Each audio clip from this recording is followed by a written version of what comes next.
તો જો મિત્રો તલાવમાં ઘણા બધા કાચબા અને માછલા છે અને યુવરાજ નાખે ડારિયા અને કાચબા કેટલા બધા આવી ગયા છે, માછલા પણ આયા છે મિત્રો, તમે જુઓ.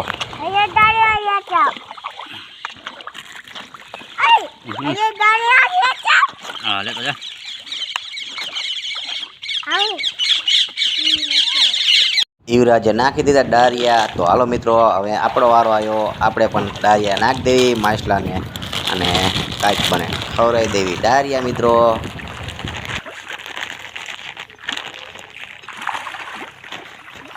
સુલતાનપુરનું તલાવ છે, ધાંગધ્રા તાલુકો, અને તલાવની પાયરે જ બેઠા છે હનુમાન દાદા મિત્રો.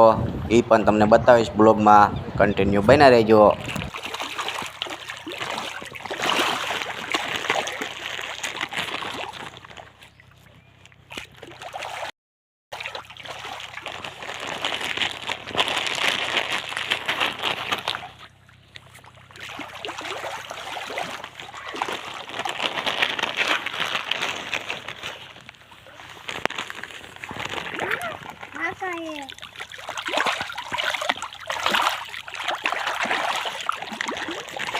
કેટલા બધા કાચબા અને માછલા છે, ડારિયા નાખ્યું એટલે ઘાયા ઘા ખાવા આવે. આમ જો ટોરકા આવે છે ને.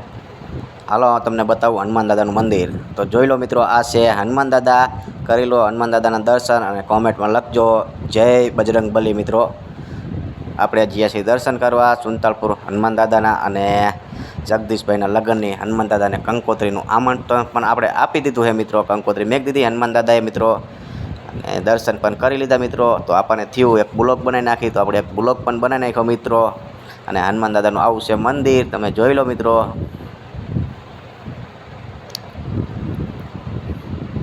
અને હનુમાન દાદાનો દીવો થાય છે અહીંયા જુઓ ગોખલામાં મિત્રો. અને આ છે દરવાજો મિત્રો. અને આપણે હનુમાન દાદાના દર્શન કરીને એક બ્લોગ બનાવ્યો મિત્રો, નાનો એવો. તો કોમેન્ટમાં લખજો જય બજરંગબલી મિત્રો. અને હાલો આપણે જઈશું બહાર, સરસ મજાના તમને ઝાડવા છે એ પણ બતાવું મિત્રો. તો આ જોઈ લો મિત્રો, આ છે વડ, અને વડનો સાયો મસ્ત છે, અને આમાં મધ બેઠું છે ભમર્યું મિત્રો. એટલે ખાસ તમે અહીંયા આવો તો ધુમાડો ધૂપ કરો તો ઓછો કરજો મિત્રો, કારણ કે ધુમાડાના લીધે માખું ઉડે મિત્રો, એવું બની શકે. અને આ બહારનો નજારો છે મંદિરનો, તમે જોઈ શકતા છો મિત્રો. અને હનુમાન દાદાના ભક્તો પણ આવતા હોય છે, અને બહારે પણ હનુમાન દાદાની એક પ્રતિમા લગાવેલી છે. હનુમાન દાદાના ભક્તો ચાલુ જ રહેશે મિત્રો અહીંયા.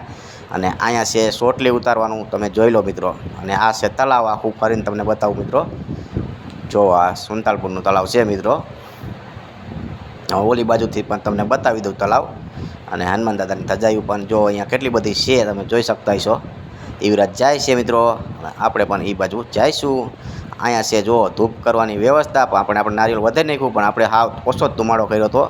અને આ તલાવ છે મિત્રો, તમને બીજી બાજુથી બતાવવાનું કહેતો તો એ પણ હું તમને બતાવું. તલાવમાં ઘણું બધું પાણી ભર્યું છે મિત્રો, તમે જોઈ શકતા છો. અને ઘણા બધા માછલા છે, અને કાચબા પણ છે, તમે જોઈ લો મિત્રો.